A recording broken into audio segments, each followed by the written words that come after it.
विधानसभा चुनाव से पहले किसने छोड़ा मैदान, किसने जमकर ठोकी ताल, लेकिन जनता किसे चुनेगी अपना सरताज। मध्य प्रदेश में बज चुका है चुनावी बिगुल। इसीलिए चुनाव से जुड़ी तमाम बड़ी खबरों के साथ एक बार फिर से मैं प्रिया बिष्ट हाजिर हूं आपके सामने और स्वागत करती हूं हमारे खास प्रोग्राम एमपी का रण में। खबरों में आगे बढ़ने से पहले एक नजर सुर्खियों पर। मध्य प्रदेश कैबिनेट की बैठक में बड़ा ऐलान, 6000 करोड़ की 18 सिंचाई परियोजनाओं को मिली मंजूरी। यशोधरा राजे सिंधिया का बड़ा ऐलान, नहीं लड़ेंगी विधानसभा चुनाव। फ्री बीज केस में सुप्रीम कोर्ट सख्त, चुनाव आयोग केंद्र और एमपी सरकार को नोटिस। चुनावी मूड में कैलाश विजयवर्गीय, कांग्रेस पर जमकर की सवालों की बारिश। एमपी में प्रियंका गांधी की हुंकार, धार की धरा पर दिखा प्रियंका गांधी का धर्मगुरु वाला अवतार। पहली खबर में बात करेंगे एमपी की जनता को मिली नई सौगात की। मुख्यमंत्री शिवराज सिंह चौहान की अध्यक्षता में मंत्री परिषद की बैठक में 6000 करोड़ रुपए की 18 सिंचाई परियोजनाओं को मंजूरी दी गई। सीएम शिवराज सिंह चौहान ने आखिरी कैबिनेट मीटिंग में मंत्रियों से कहा कि हमने बहुत काम किया है, आगे बहुत काम करेंगे। कठिन समय में हम आए थे, चुनौतियां बहुत थी, लेकिन बहुत विकास किया। अब फिर जल्द कैबिनेट में मिलेंगे। इस कैबिनेट में सैकड़ों भर से अधिक प्रस्ताव मंजूर किए गए। इन प्रस्तावों के जरिए चुनावी मकसद भी साधे गए हैं। कैबिनेट में अधिकतर उन प्रस्तावों को शामिल किया गया है जिनकी घोषणा सीएम पहले ही कर चुके थे।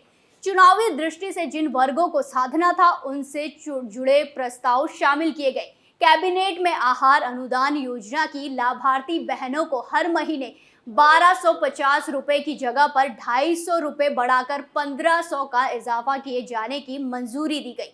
भोपाल में हाइब्रिड यूनिट मॉडल के तहत कमला पार्क से संत हरिदाराम नगर तक 8 लेन एलिवेटेड कॉरिडोर को मंजूरी दी गई है। कॉरिडोर 3155 करोड़ से बनेगा। 6.71 किलोमीटर लंबे इस कॉरिडोर से भोपाल इंदौर रोड पर ट्रैफिक का बोझ कम होगा।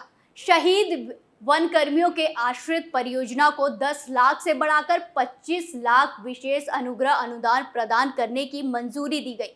वन विभाग के कार्यपालिका कर्मचारियों को पुलिस के समान प्रारंभिक अनुदान, नवीनीकरण अनुदान, वर्दी भत्ते में वृद्धि, जनजाति और लोक कलाकारों को प्रदर्शन के लिए दैनिक मानदेय और भत्ते की दरों में 800 प्रतिदिन से बढ़ाकर 1500 प्रतिदिन और दैनिक भत्ता 250 रुपए प्रति दिवस से बढ़ाकर 500 से प्रति दिवस करने में मंजूरी दी गई है।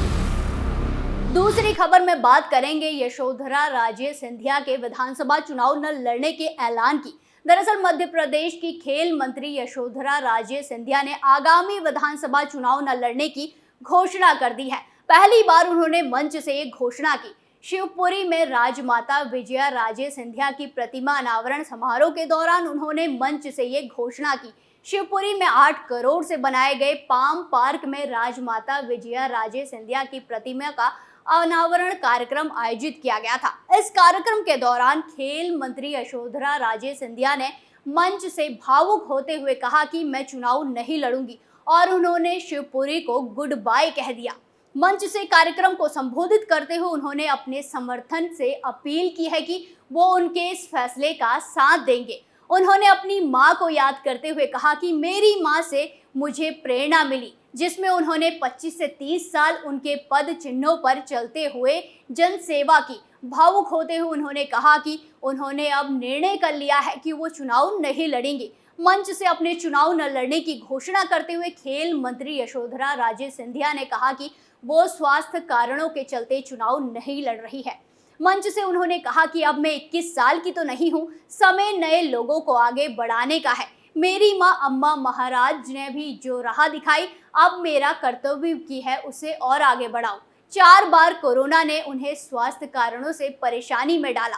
खेल मंत्री यशोधरा राजे सिंधिया ने पिछले दिनों अपने स्वास्थ्य कारणों के चलते संगठन को पत्र लिखा और चुनाव न लड़ने की बात कही थी, लेकिन अब उन्होंने सार्वजनिक रूप से मंच से ये घोषणा कर दी है। गुरुवार को शिवपुरी में उन्होंने साफ शब्दों में कहा कि शिवपुरी गुड बाय, अब मैं चुनाव नहीं लड़ूंगी। शिवपुरी में मेडिकल कॉलेज के सामने राजमाता विजया राजे सिंधिया की प्रतिमा का अनावरण खेल मंत्री यशोधरा राजे सिंधिया ने किया। यहाँ पर दक्षिण से आए अडप्पी पंडितों के मंत्र चरण के बीच इस प्रतिमा का अनावरण हुआ। इस मौके पर खेल मंत्री यशोधरा राजे सिंधिया ने कहा कि संकल्प तो पहले ही ले लिया था कि चुनाव नहीं लड़ने वाली हूं। अम्मा के पदचिन्हों पर चलने की जो कोशिश थी वो 25 से 30 साल में पूरी हो गई है। अब नए लोगों को आगे बढ़ने का समय है। इस तरह से अम्मा महाराज को याद करते हुए खेल मंत्री यशोधरा राजे सिंधिया भावुक हो गई। उन्होंने अपनी मां राजमाता विजया राजे सिंधिया को अपने भाषण के दौरान कई बार याद किया। तीसरी खबर में बात करेंगे सुप्रीम कोर्ट के नोटिस की, जो मध्य प्रदेश के साथ साथ केंद्र सरकार को मिला है। दरअसल फ्रीबीज मामले में सुप्रीम कोर्ट ने सख्त रवैया दिखाते हुए केंद्र सरकार के साथ साथ मध्य प्रदेश सरकार को भी नोटिस जारी किया है। इसके अलावा चुनाव आयोग को भी नोटिस जारी कर मामले में जवाब तलब करने के लिए कहा। कोर्ट ने जवाब देने के लिए सभी पक्षों को 4 हफ्ते का वक्त दिया है। देश की सबसे बड़ी अदालत में याचिकाकर्ता भट्टू लाल जैन के वकील की तरफ से कहा गया है कि चुनाव से पहले सरकार की तरफ से नकदी बांटने से ज्यादा क्रूर कुछ नहीं हो सकता। ऐसा हर बार हो रहा है और इसका बोझ आखिर में टैक्स पेयर पर ही पड़ता है। इस पर मुख्य न्यायाधीश जस्टिस DY चंद्रचूड़ ने कहा कि चुनाव से पहले हर तरह के कई वादे किए जाते हैं और हम इस पर किसी तरह का नियंत्रण नहीं कर सकते। हम इसे अश्वनी उपाध्याय की याचिका के साथ टैग करेंगे, लेकिन आपने मध्य प्रदेश के मुख्यमंत्री कार्यालय को पक्षकार बनाया है। आपको सरकार को पक्षकार बनाने की जरूरत है और RBI महालेखा परीक्षक और पक्षकार बनाने की जरूरत है। सुप्रीम कोर्ट ने केंद्र सरकार को चुनाव आयोग के अलावा मध्य प्रदेश और राजस्थान सरकार को नोटिस जारी किया। कोर्ट ने जवाब देने के लिए 4 हफ्तों का समय भी दिया है। साथ ही सुप्रीम कोर्ट ने दाखिल इस नई याचिका को फ्रीबीज मामले में लंबित मुख्य याचिका के साथ जोड़ दिया है। याचिकाकर्ता ने कोर्ट के सामने ये भी कहा कि चुनावों के ठीक 6 महीने पहले मुफ्त चीजें ऐसे स्कूटी, कंप्यूटर और टैब जैसी कई चीजें बांटी जाती है और राज्य सरकारों की तरफ से इसे जनहित का नाम दे दिया जाता है। याचिकाकर्ता ने फ्रीबीज पर नाराजगी दिखाते हुए कहा कि चुनाव से पहले सरकार की तरफ से नकदी बांटने से ज्यादा क्रूर कुछ नहीं हो सकता। सुप्रीम कोर्ट में इस समय फ्रीबीज यानी राजनीतिक दलों की तरफ से मुफ्त में चीजें दिए जाने का वादा करने के खिलाफ मामला चल रहा है। पिछले साल अगस्त में सुप्रीम कोर्ट ने मामले को 3 जजों की बेंच के पास भेज दिया था। याचिका के जरिए इस तरह की फ्रीबीज पर बैन लगाने की मांग की गई है। साथ ही कोर्ट में दाखिल याचिका में ऐसे राजनीतिक दलों का रजिस्ट्रेशन रद्द किए जाने की मांग की गई है जो चुनाव के दौरान या बाद में फ्री में चीजें देते हैं।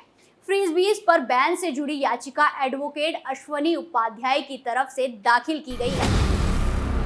चौथी खबर में बात करेंगे कैलाश विजयवर्गीय के नए ऐलान की, जिससे कांग्रेस की मुश्किलें बढ़ गई हैं। दरअसल MP चुनाव में बीजेपी महासचिव कैलाश विजयवर्गीय लगातार चर्चा में बने हुए हैं।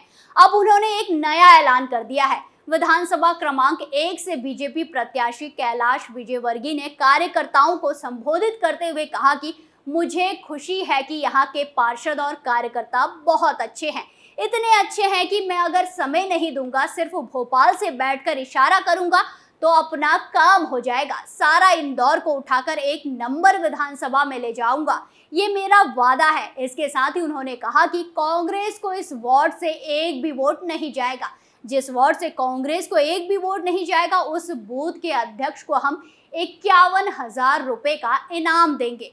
कांग्रेस विधायक ने 1-2 लाख साड़ी बांटी है। विजयवर्गीय के इस बयान से राजनीतिक हलकों में बड़ी चर्चा है, क्योंकि मुख्यमंत्री की दौड़ में विजयवर्गीय का नाम भी शामिल है। कैलाश विजयवर्गीय यही नहीं रुके, उन्होंने कांग्रेस विधायक संजय शुक्ला पर निशाना साधते हुए कहा कि उनके पास बहुत पैसा है। उन्होंने तो कमाया नहीं, उनके पिताजी कमाकर छोड़ गए हैं। उनकी करोड़ों की जमीन है जिसे बेच कर वो बांट रहे हैं। मुझे उनके बारे में कुछ नहीं कहना है, वो मेरे बच्चे जैसे हैं। इसके साथ ही कैलाश विजयवर्गीय ने कहा कि उन्होंने 5 साल में विकास क्या किया है, ये बात आप लोग उनसे पूछना। विधायक रहते मैंने कई विधानसभा में विकास के कार्य किए हैं। विजयवर्गीय ने कमलनाथ पर भी निशाना साधते हुए कहा कि कांग्रेस आएगी तो लाडली बहन योजना बंद कर देगी। कांग्रेस को एक भी वोट दिया तो समझ लेना आपकी लाडली बहन योजना बंद होने की इच्छा है, क्योंकि कांग्रेस की सरकार ने संबल योजना, तीर्थ दर्शन जैसी योजना बंद करवा दी थी। इसके साथ ही कैलाश विजयवर्गीय ने नशे के सौदागरों पर भी हमला बोलते हुए कहा कि चुनाव के बाद पहला काम नशे के खिलाफ होगा। यहाँ नशे के कारोबार करने वालों को सांस नहीं लेने दूंगा। पांचवी और आखिरी खबर में बात करेंगे प्रियंका गांधी के एमपी दौरे की, जिसमें उनका एक अलग ही रूप नजर आया। दरअसल कांग्रेस की राष्ट्रीय महासचिव प्रियंका गांधी मध्य प्रदेश के धार जिले में दौरे पर थी। यहाँ उन्होंने बीजेपी की डबल इंजन सरकार पर जमकर हमला बोला। उन्होंने कहा कि शिशुपाल का घड़ा भर चुका है, इसीलिए कृष्ण बन जाओ और उसे अलग कर दो। धार की धरा पर पहुंची प्रियंका ने धार्मिक दृष्टता के उदाहरण दिए। उन्होंने महिलाओं से कहा कि वो रुक्मणी की तरह अपने लिए रास्ता खोजें। मतदाताओं से कहा कि कृष्ण के रूप में शिशुपाल को अलग कर दे, खत्म कर दे। शिशुपाल की गलतियों का घड़ा भर चुका है। भगवान कृष्ण ने शिशुपाल की 100 गलतियों को माफ कर दिया था और उसके बाद दंड दिया था। प्रियंका गांधी ने शिवराज सरकार पर हमला बोलते हुए कहा कि बीते 18 साल में 250 से ज्यादा घोटाले हुए हैं, मगर इन घोटालेबाजों के यहाँ कोई जांच एजेंसी नहीं भेजी गई, जबकि इन जांच एजेंसियों को सबके घर भेज दिया जाता है। किसी ने उसके खिलाफ बोला और वहां ईडी पहुंच जाती है। फिल्म के अभिनेताओं के घर भी ईडी पहुंच जाती है, मगर यहाँ के अधिकारियों और नेताओं के यहाँ ईडी नहीं पहुंचती। प्रियंका गांधी ने धार दौरे पर जिक्र करते हुए कहा कि मैं जब यहाँ आ रही थी तो नौजवानों से मैंने पूछा क्या लगता है इस बार के चुनाव में क्या होने वाला है। वो कहने लगे राजा जा रहा है और उनका वोट रोजगार देने वालों के लिए होगा।